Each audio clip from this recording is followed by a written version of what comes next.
Hello student, आज हम class 9th का 5th चैप्टर करेंगे जिसमें यूक्लिड की ज्यामिति का परिचय नामक इस लेसन में हम पढ़ेंगे ज्यामिति से संबंधित सभी बातें।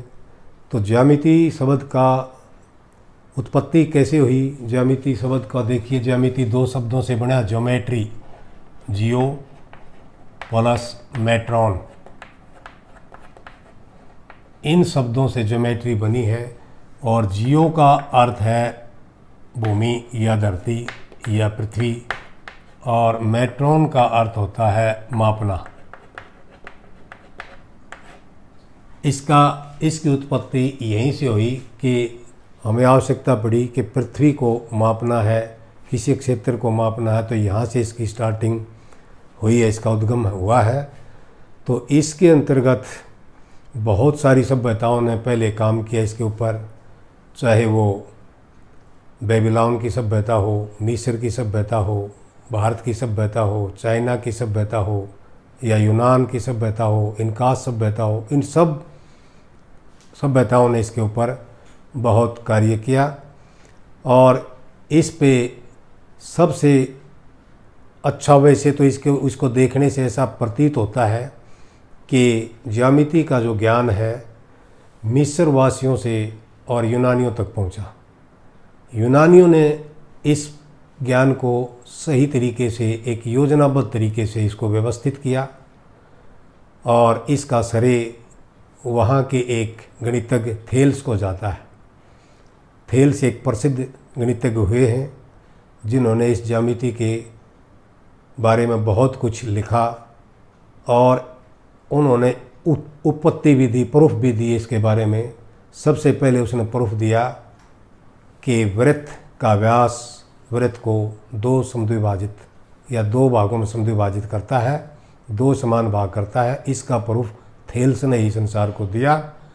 और थेल्स का एक बहुत सबसे प्रसिद्ध उसका एक शिष्य रहा है पाइथागोरस, जिसका नाम आपने भी सुना होगा।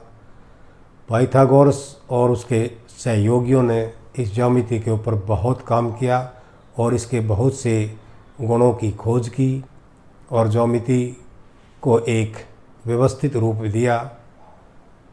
उसके बाद उसी समय मिस्र में एक अलेक्जेंड्रिया नामक स्थान है जहाँ पे एक गणित का शिक्षक हुए जिनका नाम यूक्लिड है। उन्होंने जितना भी व्यवहारिक ज्ञात ज्ञान गणित का था उसको सही तरीके से, एक योजनाबद्ध तरीके से अपनी एक पुस्तक में लिखा, और उस पुस्तक का नाम उस पुस्तक का नाम एलिमेंट्स रखा, और इस एलिमेंट्स को उसने 13 माध्यमों में लिखा। और इन 13 माध्यमों में जो लिखा, इनको पुस्तिका कहते हैं। तो इन पुस्तिकाओं के आधार पर जितना भी ज्यामिति का ज्ञान है, आज हम उसी पे चर्चा करेंगे। जो ज्यामिति आज हम पढ़ने जा रहे हैं ये उसी की देन है। और चलो देखिए, आज हम यूक्लिड ने जो अपनी पुस्तक में लिखा है वो क्या क्या लिखा है, और उस पर हम थोड़ी सी चर्चा करेंगे। इस अध्याय में हम उसी को पढ़ेंगे। यूक्लिड की इस ज्यामिति को हम इस आधार पर लेते हैं। देखिए, यूक्लिड के जो पुस्तक है जिसमें एलिमेंट्स में इसने जिक्र किया है, तो यूक्लिड के एलिमेंट्स में क्या है, ये पूरा का पूरा एलिमेंट्स ज्योमेट्री का आधार माना गया है, बेस माना गया है इसको ज्योमेट्री का। और ये किस पे आधारित है? इसमें इन संकल्पनाओं पर आधारित है। ये सारी की सारी इसकी ज्योमेट्री का जो आधार है वो संकल्पनाओं पर आधारित है, और वो ऐसी संकल्पनाएं हैं जो सर्वव्यापी सत्य है, हर जगह वो सत्य मानी गई है। उनमें क्या क्या है? जैसे परिभाषाएं हैं, डेफिनेशंस, अभिधारणाएं हैं, पोस्टुलेट्स, सामान्य अवधारणाएं हैं, कॉमन नोशंस, या इनको सामान्य अवधारणाओं को हम अभिगृहित भी कहते हैं हिंदी में, और एक्सॉम्स ये हमारा इंग्लिश में है। तो इनके ऊपर उन्होंने बहुत काम किया है।